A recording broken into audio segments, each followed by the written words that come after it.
Trading Nut, episode 192. In those 2 years, he progressed from being, I'm trading £1 a point. He built it up to £5. Then he kind of spontaneously combusted because it was too much too soon. And he went back to £1. And then he built it up to 3, 5, and so forth. And now 2 years later, 24 months, approximately 500 trading days with visualization, with reviewing, an auditing process, and a mental framework to practice. He is now trading £100 a point and looking to increase. And you know what? You when you trade £100 a point, you need 4 points to make £100,000 a year. The market's going to do something. Your job is not to fight it. The market never, ever runs away. It's always there. That personal diary of trading will make you a much better trader than... I could be right about the direction, but wrong about the trade. Don't focus on the monetary side. Trying to make too much money on a trade is what I have seen killed every trader. Your losses offer you some of the greatest insight you can find into your mistakes. Relax, learn the process. Candlestick pattern trading is a freaking trap. Don't be in a rush to become a millionaire. Let the market tell you what the market wants to tell you. This podcast is not financial, trading, or investing advice of any kind. What's up, traders? Welcome to another installment of the Trading Nut podcast. I'm your host, Cam Hawkins, and today I've got a few things to tell you before we get into part 2 of the Tom Hougaard interview. Now, I've got to say, this is just as good, if not better than part 1. We go into so many different things. You're going to have to listen to this one many times, and please listen to the end because there's just so much gold in here. This and the first episode, and there is actually a part 3 which I'll be releasing in 2 weeks time, so you're going to get the whole kit and caboodle. There's about 2.5 hours worth of content here, so yeah, I know you're going to love this one. All right, folks, and I should mention, please put some comments or questions in the YouTube chat for this particular show, because Tom did promise me that he'd come back on for a fourth time.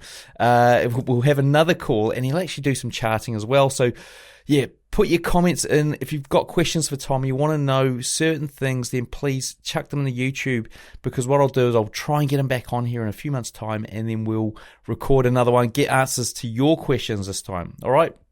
So that's coming up in a second. Before we jump in there, I do want to tell you about something new here at Trading Nut that I've launched just this week. It's called Robot Lab Live, and what I'm doing is it's a bit like what I did recently called Algo Funder Mastermind, but it's done over a longer period of time, so we've got a chance to go through the whole build process. So what I'm going to do is tap into the community's mind, a bit like a mastermind, get ideas, thoughts, strategies, everything together, and then we're going to build a trading robot. We're going to build it, and we're going to not just build the strategy outright. It's going to be iterative. It's going to be tweaking.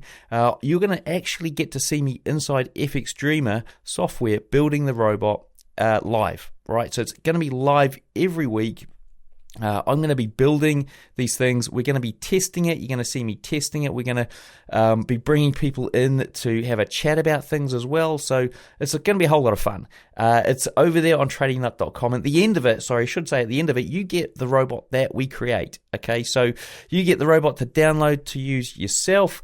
And even if you join for 1 month, you're going to get that robot at the end of whenever it's been built. You're going to get that robot. So even if you join for just 1 month and cancel, just want to try it out, then you will get that bot. Now, I should also mention that, at the end of it, the goal is to build something that's going to pass a funded trader challenge and even go on and, make some money out of it. So that's what we're going to do. We're going to chuck it onto one of those as well, and you guys are going to get to be able to follow that and see how it goes if you're in that Robot Lab Live membership. Now, and I should say it does give you bonuses as well. So there's a super bonus in there. So if you stay a member for a certain length of time, then you get automatically grandfathered or added into the Robot Builders Club and Robot Lab as well. So there's all the information over there on Trading Nut. Go and check it out. There's a link underneath the video here or in the podcast description where you can watch my little video message on that as well. Now,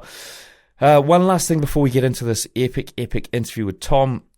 So I interviewed a while ago, not that long ago, I suppose it was a few months ago, we interviewed a guy called Kyle, who was a funded trader up to $3.2 million in funding.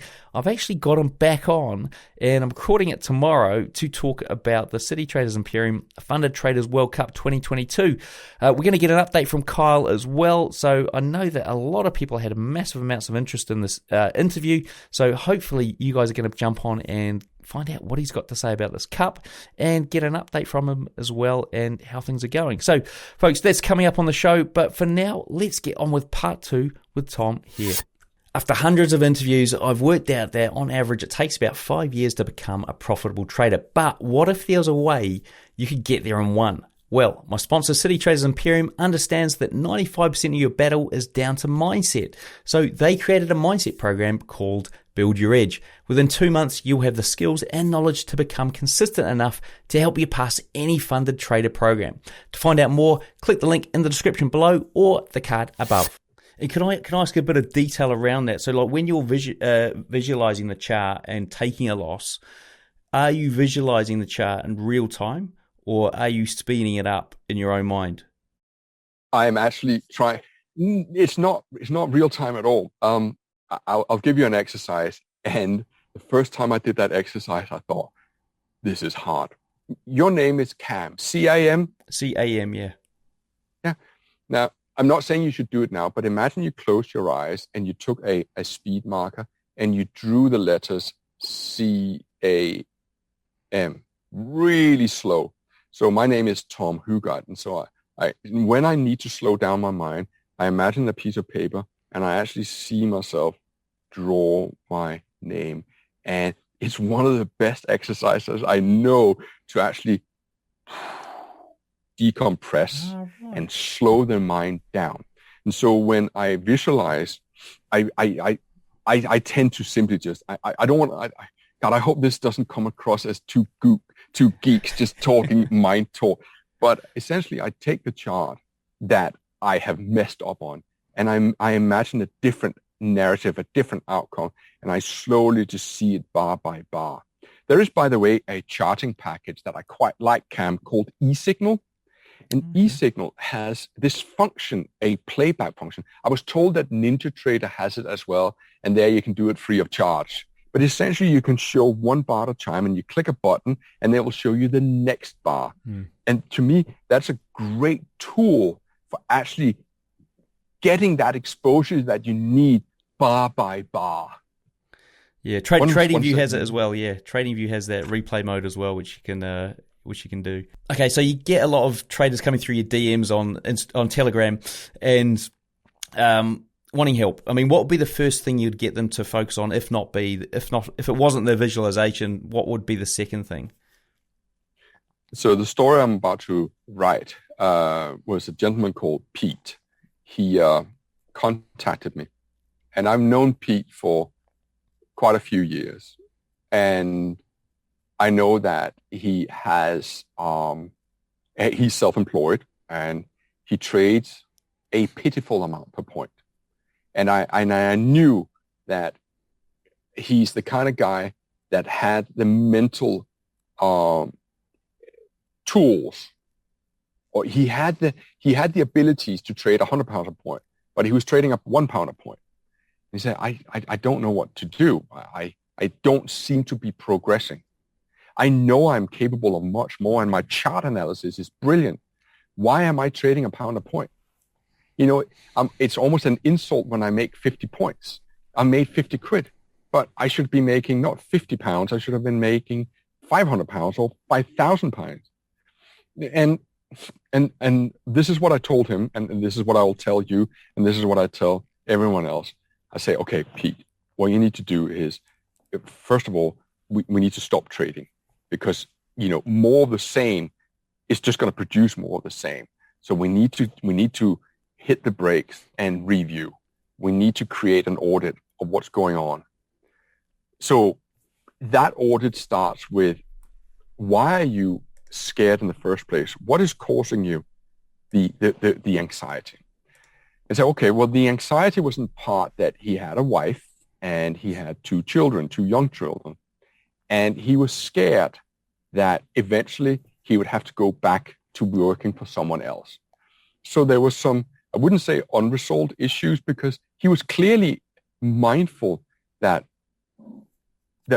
being scared when he was trading was causing him to not trade from an optimal point of view. And I think that's a fair assessment for many people, including myself, 12 years ago, is that when you made that step to becoming self-employed, you don't really want to go back and working for someone else. But on the flip side, you want to make money from trading, but you don't want to be irrational, and you don't want to, say, blow your charge.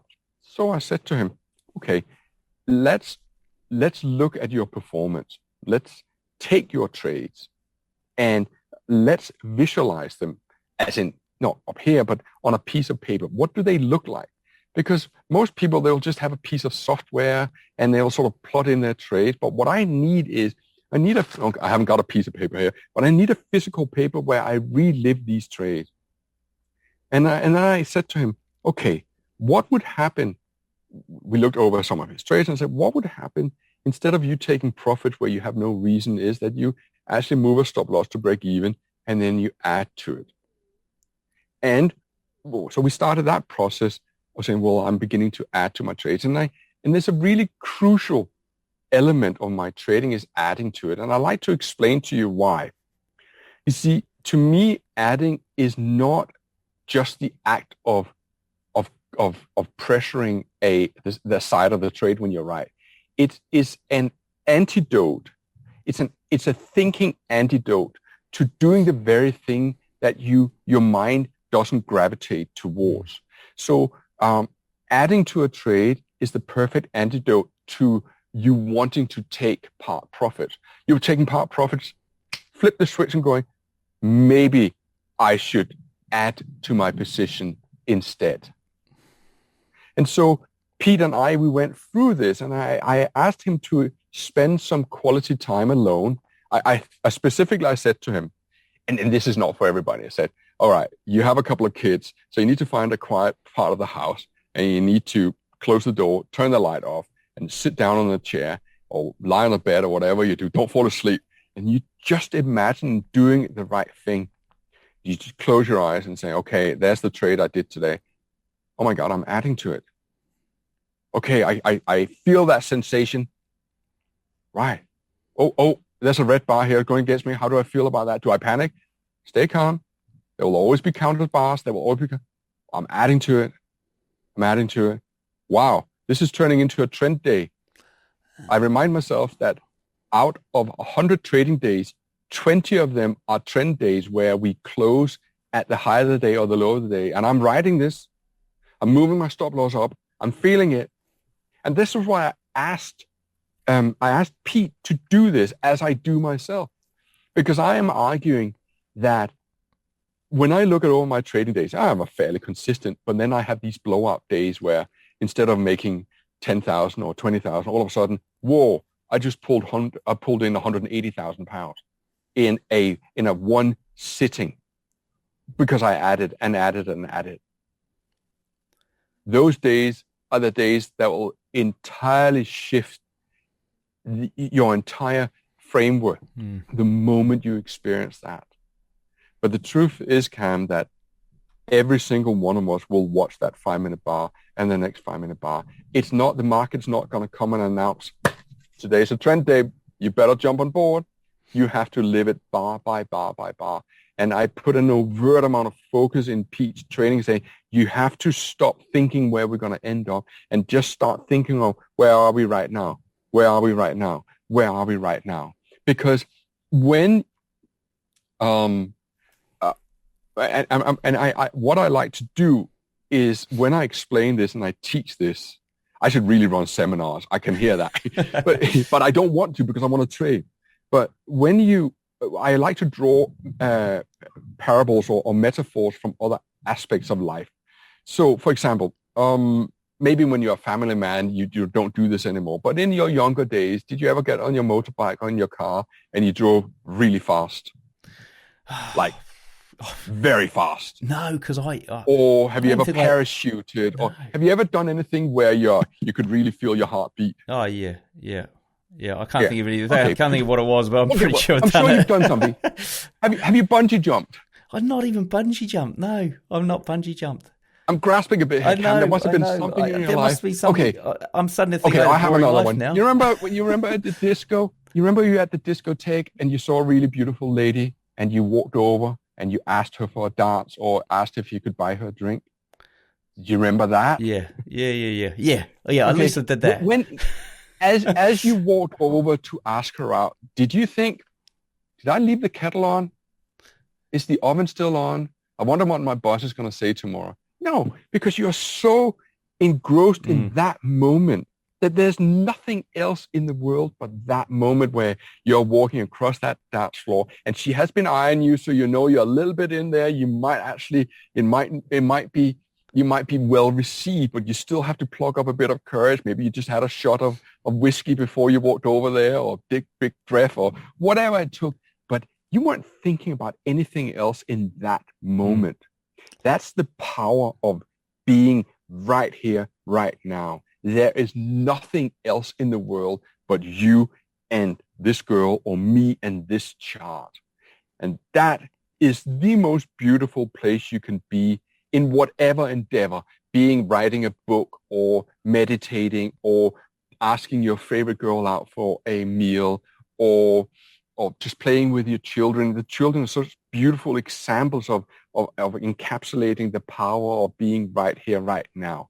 But, most people, they will have this kind of, I'm just going to check. Oh, yeah, I'm fine. That silence that comes from focused attention is something that is far between in most people's lives. And that's what I cultivate when I trade. Is just right here, right now. The difference between you and us and, say, sports people, say a Kobe Bryant playing for the LA Lakers, he's got the crowd and the team sport. You and I, we just got the silence of that screen looking at us, and that requires much more discipline than you can possibly imagine. That's why I cultivate so much time on the process of what I bring to the game that isn't technical analysis. We are not losing traders because we don't know enough about technical analysis. We're genuinely not. We're losing traders because we are not capable of adding to winning trades. We're losing traders because we are simply hoping that losing trade is going to turn around. That's why we lose. And when the moment you begin and then, as Steve Ward said on that stage, if you think that trading is 80% or 90% mental, why are you not spending 80 or 90% of your time focusing on the mental side? Once you've acquired the necessary skill set, and you can buy a trading for dummies and you will have enough technical analysis to make money. Yeah. People lose because they are mentally inept at handling the losing situation. And that's why the book is called Best Loser Wins. Yeah, I'm sort of contemplating here. I think I need to do more exciting things in my life to be able to answer those sort of questions coming up in the show. Sorry, but what I didn't mean to put you on the spot. No, I'm here. just thinking, have I done anything? I live in the bungee jumping capital of the world, and I've not gone for a bungee jump. Hey, look, I'm sure you have. You're just a modest human being. You're doing a great job here. But let me ask you a question. Yeah. Because, you're sat there and you're doing these fantastic podcasts. How much time do you spend on mental preparation on any given trading day? I would say, not enough, probably. I would say I spend 3 hours in front of a chart. So for that, I would spend maybe 20 minutes. Mental preparation. That's probably there's a big difference between 10 and 20. One is double up from the other. Yeah, so I suppose it varies because it's usually in the evening for me. So I've got to reset my day because I don't work the best in the evening, right? So I know I'm already off kilter, so I've got to try and reset myself. And I'll have a cold shower, I'll have a hot bath, I'll pretend that I'm starting up the day again. and get myself set. I'll even have a sleep in the afternoon if it comes down to it. So that's how I do it. So 20 minutes is when I have a sleep, 10 minutes when I don't. Yeah. I don't think, I'm going to start that. If you want to see some real measurable improvement in your trading, you might want to set aside some real dedicated time where you imagine yourself riding a trend bar by bar. Yeah. And that's what I asked Pete to do. And then he came back. It took him 2 years. And those 2 years, he progressed from being, I'm trading £1 a point. He built it up to £5. Then he kind of spontaneously combusted because it was too much too soon. And he went back to £1. And then he built it up to 3, 5, and so forth. And now 2 years later, 24 months, approximately 500 trading days with visualization, with reviewing, an auditing process, and a mental framework to practice. He is now trading £100 a point and looking to increase. And you know what? When you trade £100 a point, you need 4 points to make £100,000 a year. And by then you've already quadrupled the average earning. And so people go to university and take long degrees for the love of their vocation. I'm arguing here that we come into trading and we are being told that we should focus on technical analysis, and no one tells us, oh, you should really focus on the mental aspect of it, because it sounds a bit airy-fairy, it's a bit hippie. I mean, no one would probably take me serious if I had long hair, you know? So, oh man, he's just a bloody Danish hippie. But the reality is, no, I don't have long hair. I don't have any hair. And I spend an overt amount of time on the mental side. And I do so because the very people I trained 10 years ago started implementing that in their trading. And the broker they traded with went, hang on here. What's going on with that segment of our clients? Why are they so much better than all the other clients? So if you don't believe me, then believe them, because I created the narrative, I created their framework, but it showed up in their action with the broker, and the broker went, wow. And Andrew Edwards' last words when I left the office, said, you should really write a book about this. It took me 8 years to write, but still. Yeah. Well, I mean, I think because what tends to happen with these kind of interviews, and like people who've come on in the past, is people listen to this and go, "This is great," you know. But like your Tony Robbins example, where like they come away from the interview going, "This is great. Oh, this guy's giving me the answers." And rah, then, rah. Yeah, exactly. And then they do not implement it. I mean, what would you say, or like what can you share with us today to get somebody to think, this is something I have to do. I must implement this now. I must stop what I'm doing. This should be something I have. And how do I even identify that this is the problem that I've got? You know, is there something you can share with us today that will get people who are not going to act to act? Yeah. Okay. Why don't we take something that is a huge problem in the world, obesity and dieting. Instead of trying to figure out whether you want the kale diet or the cabbage diet or the keto diet or the paleo diet or the 2080 diet or the 5-8 diet or whatever they're called. Why don't you spend some quality time just reviewing what you're eating? Just with no pressure, write down what you eat throughout a week. And then go, okay, all right, so I eat this, that's good. I eat this, that's not so good. And then the same that I did with drinking and smoking. Okay. What is it that this is? We're eating the chocolate. We're reaching out for the chocolate and for a reason. Okay. So how can I fulfill those reasons whilst not compromising what it is I want to do? So right now I'm in the midst of I don't eat sugar anymore. And believe me, I think a sugar addiction is probably one of the worst addictions I've come across. I think it was a lot easier to stop smoking and stop drinking than to stop eating sugar. Sugar, not sugar in the, natural sugars in a piece of fruit, etc., but the chocolate, the candy, the sodas, etc. And the way that I do this is I analyze my behavior, and I build myself up mentally in advance. So I spend maybe some people would even say a disproportionate amount of time mentally preparing myself for that moment where I go, now this is real. And during that time, I imagine myself in all these situations. How am I going to deal with it? And I read material that enables me to understand the addiction much, much better. We can also take another something. Many people suffer from addiction to pornography because the pornographic images are tremendously gratifying for our minds. And when we see a big pair of tits, etc. And hey, I'm sorry if sometimes I get accused of being a little bit too blunt about the human condition, but I know what my mind is like, and I know that my mind is the process of an evolution that's taking place over thousands and thousands of years. And when I see a pair of tits, I'm meant to get an erection because, hey, that's how we kept the human species alive. But now I don't have that. Now I don't have that pair of tits.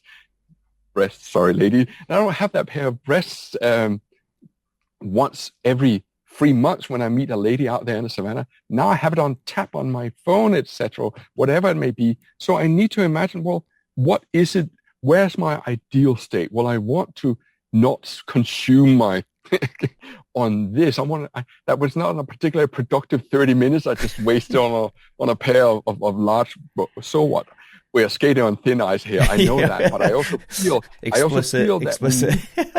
I know, but I feel that we need to be truly honest with ourselves, but not just being honest with ourselves, but also have compassion and understanding for ourselves and saying, well, I'm eating the chocolate because perhaps I'm satisfying a need because fundamentally I'm lonely, or I need human interaction, or I need to clean out my gut, or whatever it may be. And only through knowledge and preparation, and then from my point of view, building up to that point where I say, this is where I stop.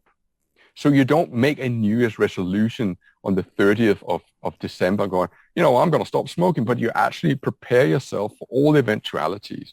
And then by doing so, you significantly increase the odds of success. And so bringing it back from pornography and overeating and all of these things, well, here's the thing, Cam, is that we have a mind, and the mind will be stimulated by certain things. And I call it the dopamine addiction. And what we really need to do is we need to quieten down this mind so we don't create these dopamine impulses. And the way I do that is by reenacting the scenes over and over in my mind, so that when I actually come to the real thing, I don't have the same stimuli response, because I've been through it so many before.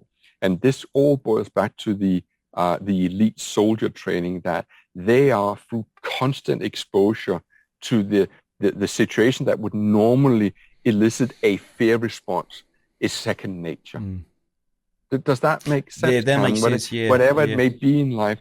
But do you also understand that if you do that, you have separated yourself from the rest of the population, because the vast majority of the population are not prepared to do the work. And what we are doing here, you doing what you do and me being here, is we are attempting to create an appetizing situation whereby the argument, the narrative we're creating becomes so compelling that at least we'll drag a few people over on our side, and we're beginning to see the world with a different set of eyes.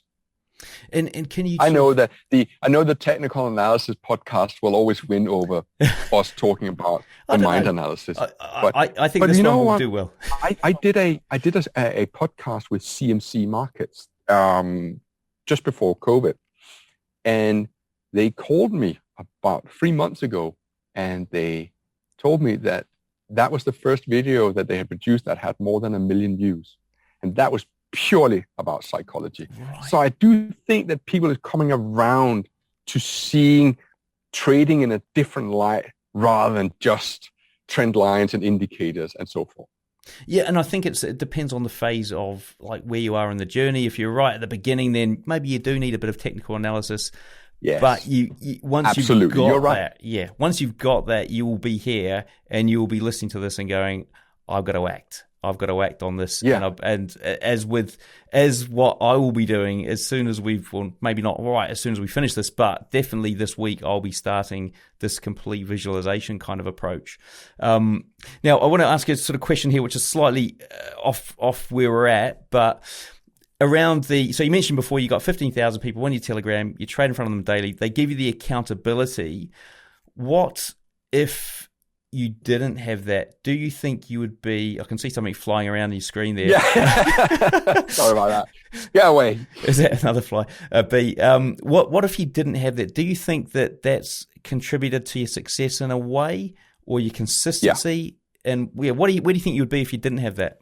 I'm not recommending people start a Telegram channel because you also get a fair amount of abuse, and I have so many scammers I'm dealing with and people that are abusing my name. Yeah.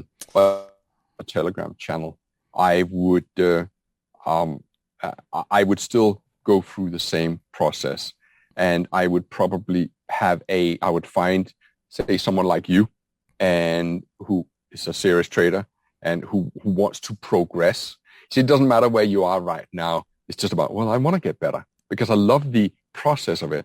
I would find an accountability mate, someone who shared my vision, and we would be accountable with each other, and we would create a dialogue. We're saying, well, I'm doing this, and I have that myself. I have a friend of mine. He is just.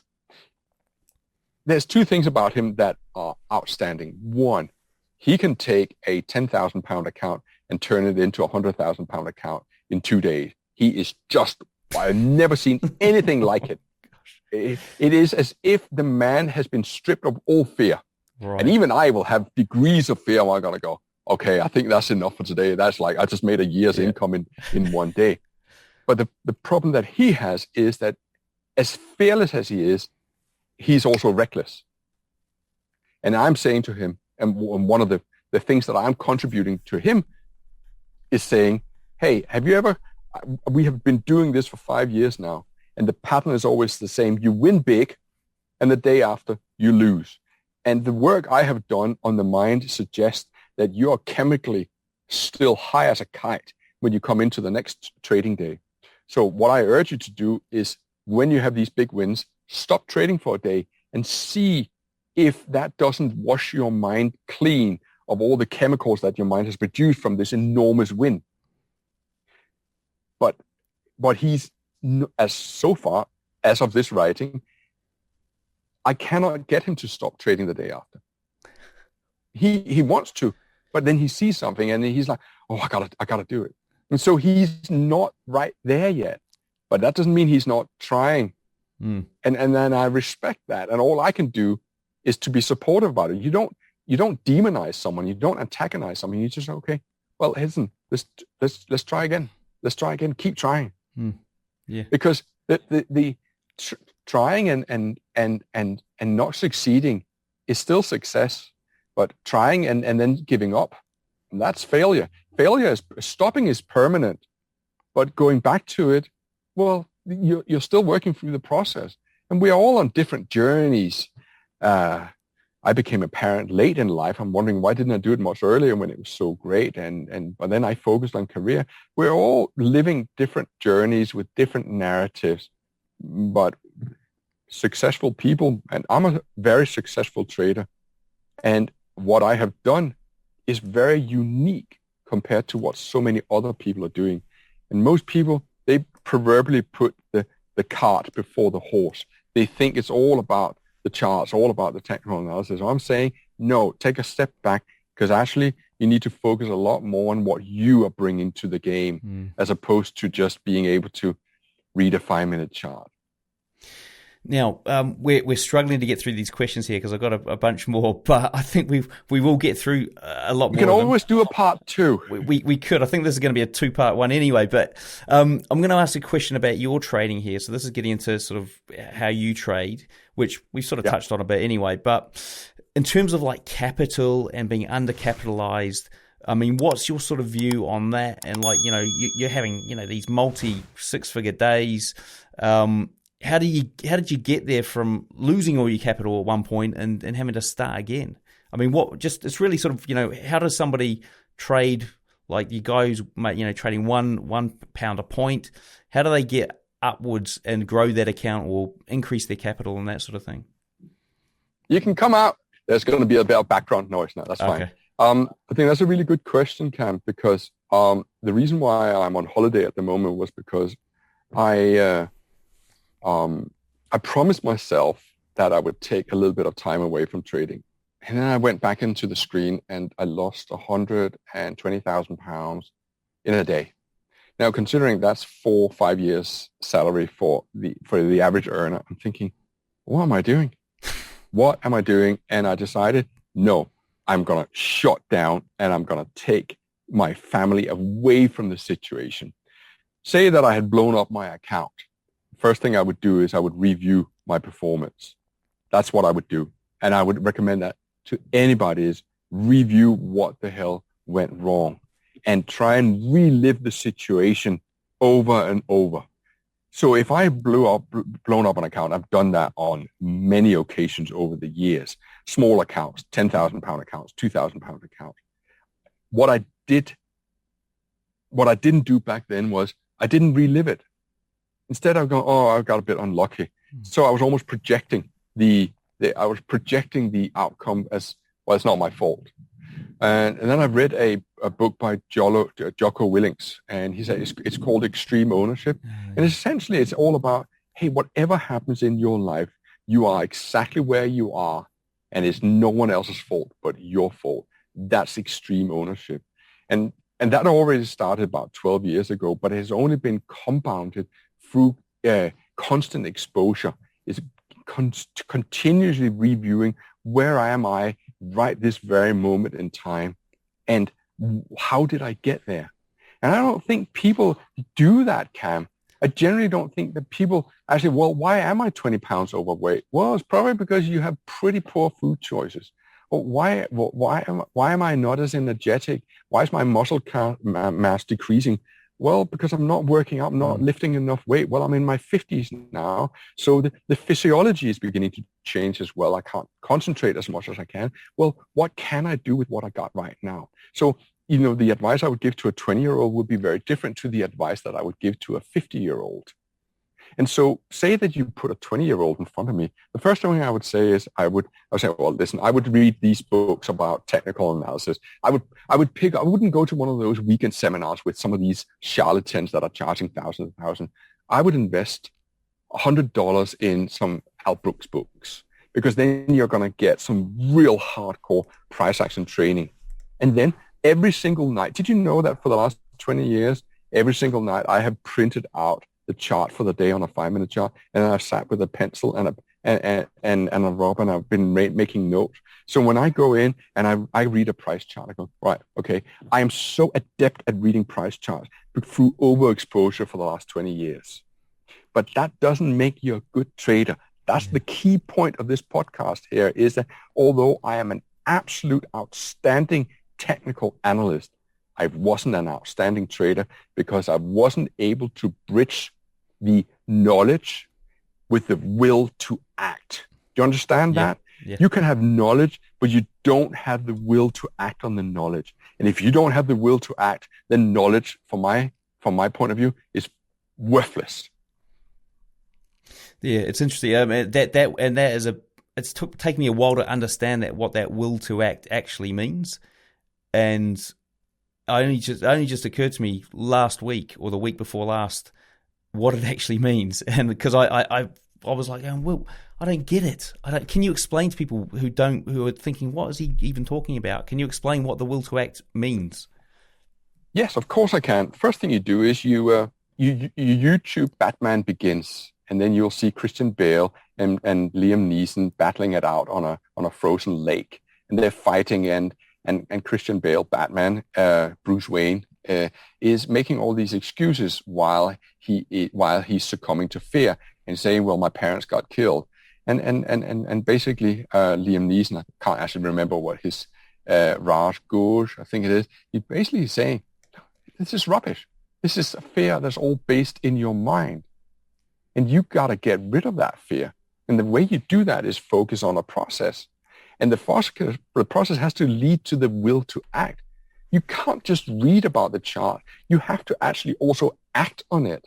And you have to realize that to become a good trader, you actually have to be able to do what very few people are able to do, and that is to take losses like that they don't even matter to you. It's like next trade, because the fact of the matter is that someone who is as profitable as I am is probably only right 55 to 60% of the time. So I don't have one of those 90% hit ratios. And it's ludicrous when I read people write about me out in the world thinking, oh, Tom Hougaard, man, he's a great trader. He's got a 90% hit rate. No, I don't. I have a hit rate that is barely possible 50%. And you know what? The turtle traders, you know, that experiment on Wall Street in the 80s, they had hit rates of 20 to 25%. And they still made millions and millions. So hit rate is not equivalent to being a profitable trader. It is the size of the gains you make when you make. And that is where the mind is our enemy. And so actually we should spend time with getting to know technical analysis. But once that is done, get away, you. When can you see it? Yeah, he's circulating now. It's a big fly, or a big bee, or whatever it is. Hopefully, it's not a bee. It is a bee, oh, dear. And they'll sting you and sting you. Yeah. So the focus is, first we learn the charts, and that can take some time as well, but it shouldn't take that long. But once we've done that, then we just need to revisit, how does my mind fit into what it is I'm trying to achieve? And the way that I would recommend Pete, who I've spoken about, is that we constantly imagine ourselves in losing trades, and we take the loss, and we feel that emotional charge, and we learn to deal with that. We learn to deal with the cortisol, learn to deal with the norepinephrine that is released whenever we experience excitement or pain. Because if we keep replaying it in our mind, then it becomes second nature just to take the losses. And let me just here in the closing minutes to say, just if this has come across as a little bit too airy-fairy, let me put something to you. The different story is you keep doing what you've been doing and what everyone else has been doing to the end of time. But you will never change anything unless you begin to focus. My argument here is, and to these days, the person you're seeing right now spends more time on mental preparation than actual chart analysis. That should tell you something. And to anyone who doesn't believe me, you come into the Telegram channel and then observe me trade live, because everything is live. Everything is time-stamped. It's not after the fact, these guys that go on YouTube, well, and then I bought up here and look how great I am. Bollocks to that. Show me a trader that does this in real time. And those are the people you can truly learn from. And my argument here, Cam, is that I am where I am because I've changed the whole concept on its head. I don't spend much time on technical analysis anymore. I spend the majority of my time on mental preparation. And so when you see me, they're kicking about now. So when you see me in Telegram group and in the morning, and I know it will be late in the day for you, you'll be faced with someone who has spent the last hour and a half just meditating, going over old trades, mentally preparing for the trading day, so that when the circumstances present themselves, I am ready, and I will make the most of whatever the market will give me. Hey, look. Do you know what? Hey, can I tell you a story? Do you know what the trades I'm most proud of? The trades I'm most proud of is when I have been trading and the first trade is a losing trade, and then say I bought the market and the market then went maybe a little bit in my favor and then quickly turned around. The trades I'm most proud of are the trades where I take my loss and flip and go the other way. And then I press the winners. So that first trade maybe lost me £5,000, and now I turn and I'm going short, and now I'm seeing I'm plus 5,000. And instead of just sort of squaring the board so I'm back to equilibrium, I'm now adding to my winning trade. Those trades I look back at, I'm going, well done. You did the right thing here. You were under pressure, but you didn't succumb to it because you've seen this so many times before. And that process is entire, and not many people can flip from being long to being short on a dime. And I can, and that is purely mental preparation that enables me to do that. And is there a and process? I'm not doing it out of greed. Yeah. I'm not doing it out of a desire to get even, or I'm angry with the market. I'm doing the right thing and focus on the process. So you're seeing that your bias for the day is flipped, it's changed, and there's obviously, is there a technical reason around that you've identified and gone, okay, I was wrong with that, which therefore means, like, the process tells me that I should now be shorting the market versus intuition? Is that okay? Cool. So it's not just gut instinct. I'm going to short. Yeah, it is, and everything that I do will have a technical reason. And unfortunately, if I had one wish about my Telegram channel, it would be then that I could spend more time on explaining why I'm doing what I'm doing. But oftentimes, I think that's quite true, because when I come back from this holiday, I am changing the way that I operate the Telegram channel so that I can actually explain in real time through an audio feed what I'm doing. I think many people will benefit from that, so that you can see the chart and then you can hear me explain what it is I'm doing. I think that's the one thing that's been missing in the last 3 years. But you have to understand that this was never a commercial project. This was a love project that started with 10 traders, and we were just chatting and deciding, hey, we'd like to see you trade, Tom. I said, yeah, that would be a great idea. Let's do that. And then some more people joined, go, hey, I'd like to see you trade as well. And then 10 became 20. And then it became, I don't even understand how it became to 15,000, but here we are. And may it long continue, because I feel that I'm contributing something of value to people. I'm not charging for it. It's not a commercial project, and it never will be a commercial project, because I need to be able to step back when I don't feel it. And I feel that if you start charging people, then you're also committing to being there. And I can't have that. I have to trade from a point of view going, I feel like it, I want to do it, and that's when you're going to get the best out of me. Now, I'm sorry about a bit of background noise. I can't keep we're about 16 people here, friends, and they're like, awesome. Are you going to be finished with this webcast here so we can get out in the pool? It's boiling inside. Yeah, that's all good. We can't really hear them. Now, I'll ask you 3 more questions, because I know we've been on the call for 2 hours, and it's cracking on, and you got a great day this. So how long we've been on? Yeah, it's been almost 2 hours. So, now I'll ask you 3 more questions, because I don't want to hold up your holiday, and this has been awesome so far. So, first one is, thank you. So, you've got a paranoia about like getting out of a trade too early, yet you'll have some, you hold times which are quite short, and you do get out of trades early. Also, you'll be able to let them run as well. So that almost seems like an oxymoron in itself. Like, how do you let them run yet get out of them quickly and for little profit? Is that from more of the process tells me this is a time to get out, even though I can't let this one run, or is it more intuition? I think a lot of it is intuition. When you've been staring at every single 5-minute chart for the last 10 years, you begin to get a sensation.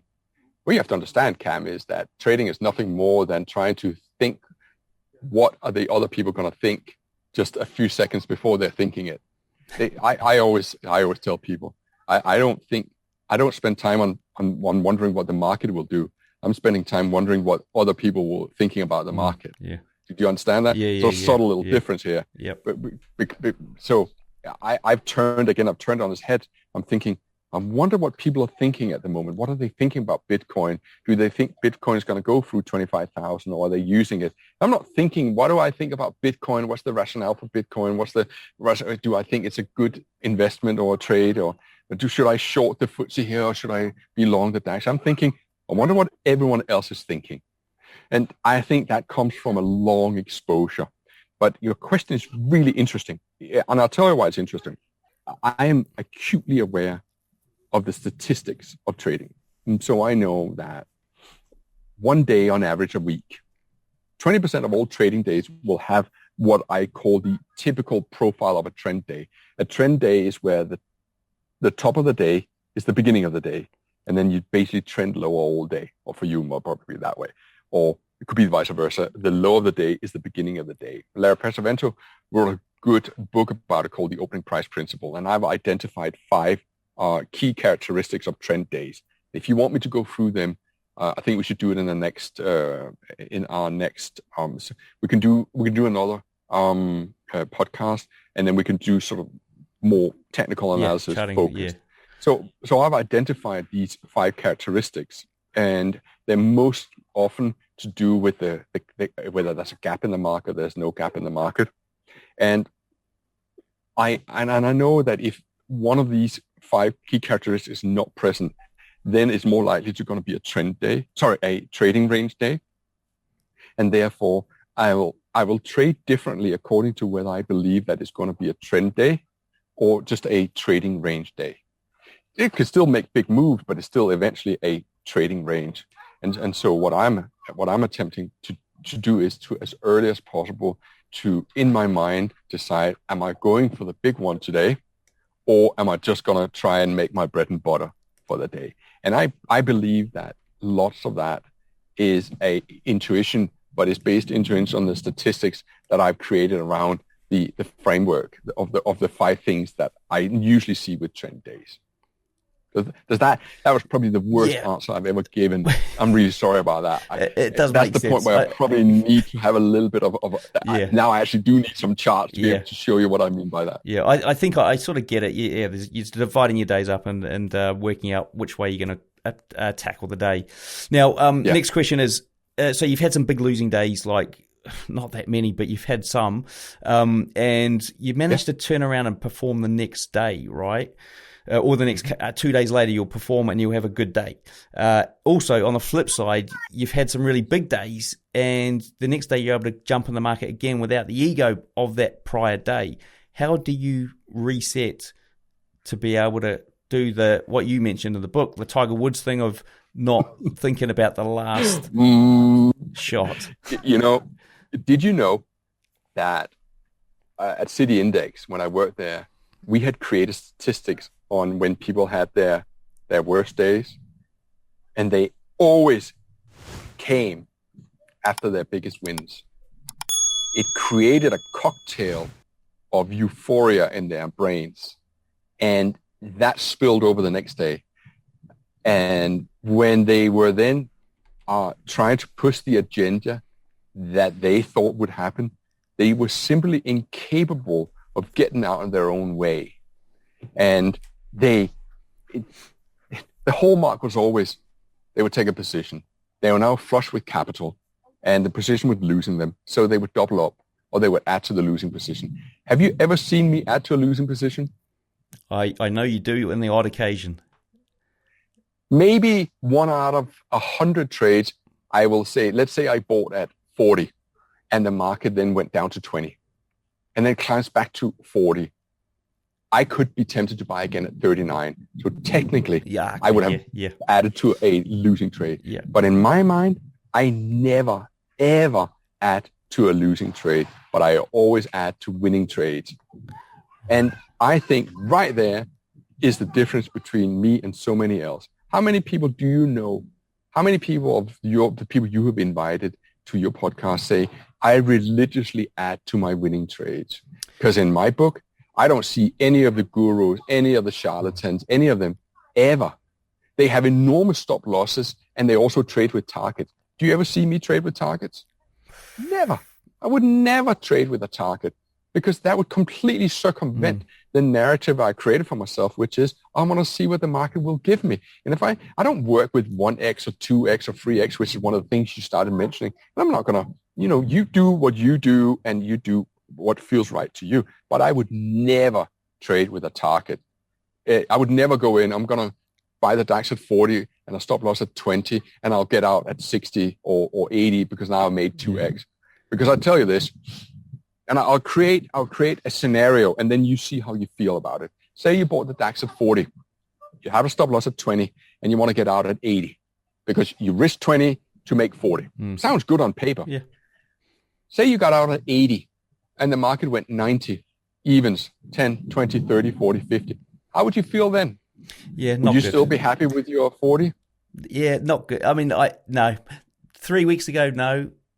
After the 3 weeks, I'm feeling more at ease with it. But yeah, I know what you mean. For years and years, I hated that, despised it. Yeah, and I would rather buy at 40 and see it go up to 80, put my stop loss at break even, and then see it go all the way down to 40 and get stopped out for nothing. That I would want to take my profit at 80 and then see it going to evens and beyond. That pain of seeing a market run away when I'm not on board is worse than being stopped out. And it's all about how I deal with pain. Yeah. So if I get stopped out, I'm going to go. But if I'm not on board, that's painful. And I can't do that. I cannot. It's a balance. Well, what is worse? And I'm trying to think. And that was a real light bulb for me. And it was actually through the dialogue of my friend. He's saying, I just don't want to be in a trade and then take my profit only to see it go even further. Yeah. I'd rather give some of it back. Yeah. I think both have been. That's what I need to decide is what's worse, because I don't think I've come to a point of decision of that break even is worse than missing out on the run. I actually think the break even for me feels worse at the moment. Maybe that's why I need to do what you've said in the book around the visualization. Now, last question before we wrap up on a dad joke. Are you sure it's the last question? Because I can carry on. Oh, can you? Okay, well, I'll see if I've got some more then. It's probably a good idea. Cam, if we've been going for 2 hours, I think then if you have so much you want to ask me, then why don't we do it at another time? Give people an opportunity to watch this, and if you get 10 clicks, you know that I'm not popular, and then you might want to invite me back. Okay, well, let's just we'll make this the last question because we've almost got through all of them anyway. So now you're away from the market. You've got you're having a holiday, obviously there. How will your first day back be, and how will you be able to get back into the groove? Do you? I know you may come up with the same answer you've just given before, but I mean, have you got any trepidation when you get back after a break? None whatsoever, because I tell you, I haven't told you this. I tell you I'm on holiday, but my mind's not on holiday. Right. I still wake up in the morning and I lie in bed and I imagine, I visualize, I go, where am I headed? What is it I want to do? I probably work harder than any other human being that I at least know. I don't know anyone who's worked as hard as focused on the process as I am. And whilst I'm on holiday, what do you think I did on the flight here? I had a friend of mine sitting next to me. What are you doing? I said, I'm just going through the charts. Well, what is that chart? Well, it's DAX from 2010. But that's like 12 years ago. It doesn't matter.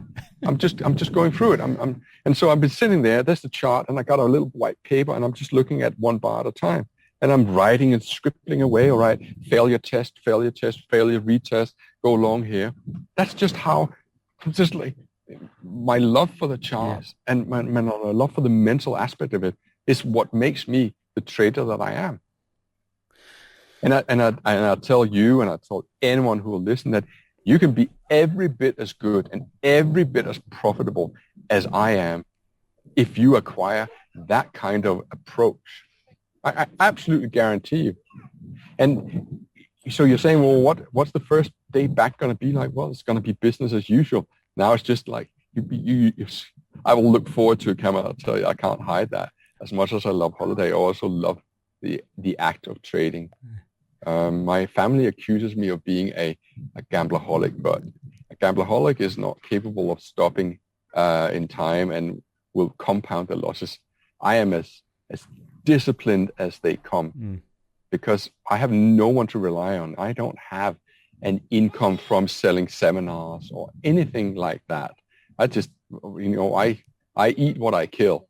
But I also happen to be a side of my personality. I actually really like passing it on to other people because I think it will make a big difference in people's lives to acquire knowledge from someone who walks the walk every single day. And they in turn make me a better trader through the questions you ask. It forces me to make conceptualize and make real what it is perhaps just spinning around my head as vague thoughts. Yeah. So I am a much more profitable. I should be paying people in the Telegram channel to be there. That's the God's honest truth. Because they make me a better trader. Yeah. In terms of your work ethic, you are like the Cristiano Ronaldo of the trading world, in my eyes anyway. Seriously. Without a doubt, I am the Kobe Bryant. I am the Cristiano Ronaldo. I am relentless in my pursuit of excellence, which I will never get. I will never be excellent. I will always just be mediocre in my own mind. But that's okay. Now, because you answered that question so quickly, I'm going to ask you one last one before we finish out. Sure. So you lost $1 million without using a stop loss at one point in your career. How on earth did you come back from that? Yeah, that did take it. I had to go back and relive it over and over. Unfortunately, it wasn't nice. It's like when you get divorced, you go back. What the hell went wrong? And most people will just drown themselves in a bottle and say, oh, it was her fault. No, it was my fault. I was the contributing factor. I made mistakes, and those mistakes I will vow never to repeat. But Cam, you are the ruler in your kingdom, and you can create any kind of life you want. But one thing you have to remember is that your mind is either your best friend or your worst enemy. And the deciding factor is the things that you dwell on every single day. So as part of me coming back from a big loss, whatever it may be, I think you witnessed me losing 150,000 pounds in the morning. And then I made 250,000 pounds in the afternoon. And you emotionally deal with that through repetition. And every single day, I set time aside as part of my process of being a human being and being a very goal-orientated human being, but with a focus on the process as opposed to the goal itself. I set time aside every single day to review my kingdom. So where am I? And what do I want to do differently? And can I do better? And you know what, Cam? That's really draining. It's draining from the sense of that you are never resting on your laurels and you're setting aside time because the bar is constantly set so high. And many people will not want to do that hard work. I just read something about Kobe Bryant this morning in my preparation with talking to you. Did you know that he said, I'm not the best because I was born with an ability to play basketball. I am the best because I work harder than anybody else. And I just loved that Black Mamba mentality. It was all about, I am prepared to do what everyone else is not prepared to do. Yeah. And why am I doing that? Because it's important to me. Because it means something to live a life with purpose. Because we're not here for a very long time. You're going to get me talking about Eastern philosophy in a second if you're not careful, and we'll talk for another 5 hours. But I'll have a life mentality that is all about that I am not here forever. And I don't want to live with regrets. And in order to live a life without regrets, I actually need to be incredibly vigilant on how I live my life every single day. And it wasn't always like that, Cam. There was a time many years ago I would blame everybody else for my misfortune. That's a part two to come. Perhaps, that is a great sort of lead-in for the next one on Eastern philosophy. Now let's wrap up here with a dad joke, and then we'll finish up the show. So, and this came from so Peter, who set the interview up. So thank you again, Peter. Said that you like the odd dad joke. Is he right? Is that a fact? They say about me that I'm one of the best joke tellers in the world. The truth is, and my family is laughing away over there going, I have the worst jokes in the world. They're so bad that, and I don't even have one prepared because they're generally just so bad. If you got one for me, that would be great. But I'll throw one in there, and I mean, I don't know if you heard it or not, but anyway, here it goes. So just this morning, I said to my wife, I said, look, was I the only one you've been with? And she said, yeah, of course. The rest have all been 9 and 10s. Boom. I love it. My jokes, they're much worse. They're like, a horse walks into a bar and the bartender says, hey, why the long face? That's the quality of my jokes. They're so bad. Oh, brilliant. Hey, look, Tom, thank you very much for coming on. This is probably the first ever episode that's gone more than 2 hours. So that's the first. Hang on. Let me thank you, and let me, on behalf of everyone else, thank you for the incredible work you're doing. See, what you're doing is you're spreading knowledge, and it's up to us if we want to act on the knowledge. And I want to say thank you for letting me go all verbal diarrhea on you for 2 hours. I'm incredibly grateful for giving the opportunity to be able to talk. I don't like doing podcasts talking about charts because double bottom, double top, I yawn, because it's not what makes us good traders. So I just want to thank you on behalf of everyone else, because you're doing a tremendous job. And the world needs people like you that spreads information. See, that should be our prime objective with this existence in life is, what's the purpose of it? The purpose is to acquire and dispel with knowledge. Yeah. Give other people the tools so they can go on and lead great lives. And you're a great facilitator in that. So thank you. Well, thank you, Tom. Well, so do you want to let the guys know how they can get hold of you and the book and the Telegram group and all that sort of stuff? Is this the promotion part? Yeah, this is the promotion part. So all right. Well, ladies and gentlemen, I happen to have a course I'm selling. It's the secrets of the trade. And if you buy my course, you will be a billionaire by the end of the week. No, I do everything for free. Go to tradertom.com and knock yourself out. There's tons of free resources. And if you want to trade with me, see me trade live, just go to Trader Tom and click on live trading, and it will tell you how to find me.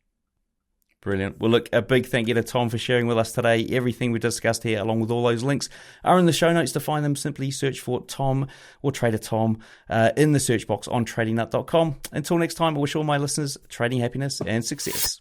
Hey folks, ever wonder what broker I use? Well, I use HankoTrade. It was a no-brainer because I was looking for a broker with good trading conditions and one that wouldn't restrict my leverage. Now, by joining HankoTrade, I've also cut down my trading costs significantly with their super low commission of just $1 per 100K. You can learn more at hankotrade.com or just click the link I've put in the description. All right, folks, there you go. Part 2 done and dusted. Remember, Part 3 is coming up in a couple of weeks.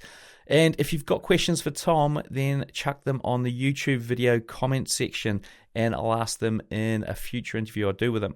So that's coming up. We've got Kyle coming up on the show as well this week, so stay tuned for that. Remember, hit subscribe if you're on YouTube and click the like button and click on that notifications bell and click all and get access to that video so you don't miss it.